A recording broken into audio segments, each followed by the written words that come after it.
ఆంధ్ర తెలంగాణలో తక్కువ ఫీజులతో high quality results ఇస్తున్న ఏకైక సంస్థ తిరుమల్ ఐఏఎస్ ఇన్స్టిట్యూట్. తిరుమల శ్రీవారి లడ్డు కల్తీపై కొనసాగుతున్న వివాదం నేపథ్యంలో బీసీవై పార్టీ అధినేత రామచంద్ర యాదవ్ ఓ మహాకార్యానికి శ్రీకారం చుట్టారు.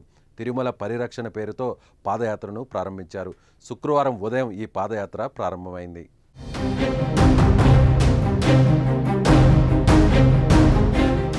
తిరుమల పరిరక్షణ పాదయాత్రకి దేశవ్యాప్తంగా సామాన్య భక్తజనం మద్దతుతో సహా ఆధ్యాత్మిక ప్రముఖులు, గురువులు, పీఠాధిపతులు హాజరయ్యారు.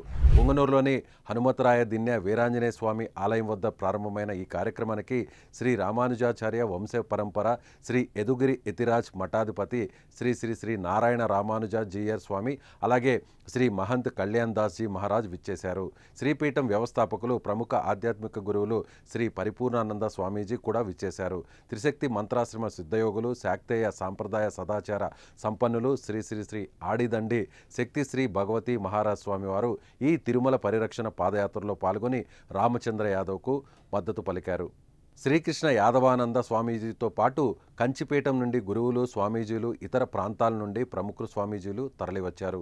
ఈ కార్యక్రమానికి పెద్ద ఎత్తున భక్తజనం ఉవ్వెత్తున తరలివస్తున్నారు.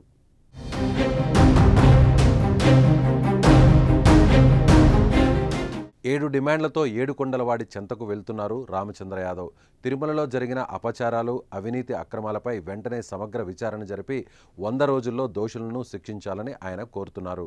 టీటీడీ మండలి నుండి పరిపాలన వరకు పూర్తి ప్రక్షాళన, అలాగే పాలక మండలిలో రాజకీయ, కార్పొరేట్ శక్తులకు చోటు కల్పించకూడదని, వీఐపీ దర్శన విధానాన్ని రద్దు చేసి ముఖ్యమంత్రి నుండి సామాన్య భక్తుని వరకు అందరికీ ఒకే విధమైన దర్శన ఏర్పాట్లు చేయాలని, టీటీడీలో పనిచేస్తున్న అన్యమత ఉద్యోగులను వెంటనే తొలగించి వారికి ప్రత్యామ్నాయ ఏర్పాట్లు చేయాలని, తొలగించబడిన 1000 కాళ్ల మండపాన్ని వేరొక చోట వెంటనే నిర్మించాలని, తిరుపతిలో ఉన్న గోవిందరాజస్వామి, అలాగే కపిలతీర్థ, అలాగే తిరుచానూరు, అలివేలు మంగాపురం ఆలయాలకు కనీసం 2 కిలోమీటర్ల పరిధిలో మాంసం, మద్యం దుకాణాలను నిషేధించాలని రామచంద్ర యాదవ్ డిమాండ్ చేస్తున్నారు. ఈ యాత్రలో తిరుమల ఆదాయ వ్యయాలపై ప్రతి 3 నెలలకు ఒకసారి ఆడిట్ నిర్వహించి నివేదికలను ప్రజలకు అందుబాటులో ఉంచాలని డిమాండ్ చేస్తున్నారు.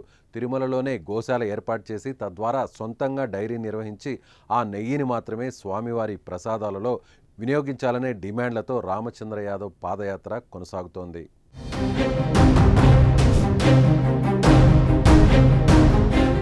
పొంగనూరులోని హనుమంతరాయ దిన్నెలో ఉన్న వీరాంజనేయ స్వామి దేవాలయం నుంచి ప్రారంభమైన పాదయాత్ర చౌడేపల్లి, సోమల, సదుం, కల్లూరు, పులిచెర్ల, రొంపిచెర్ల క్రాస్, శ్రీనివాసం మంగాపురం మీదుగా అలిపిరి నుండి తిరుమల వరకు ఈ యాత్ర కొనసాగనుంది.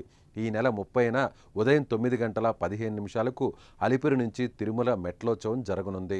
ఈ పాదయాత్ర సహా మెట్లోత్సవ కార్యక్రమానికి భక్తులు వేలాదిగా తరలిరావాలని ఆయన పిలుపునిస్తున్నారు. తిరుమల రక్షణ కోసం, పవిత్రత కోసం, ప్రక్షాళన కోసం భక్తులు ఈ పవిత్రమైన మహత్కార్యంలో పాల్గొనాలని బోడే రామచంద్ర యాదవ్ కోరుతున్నారు.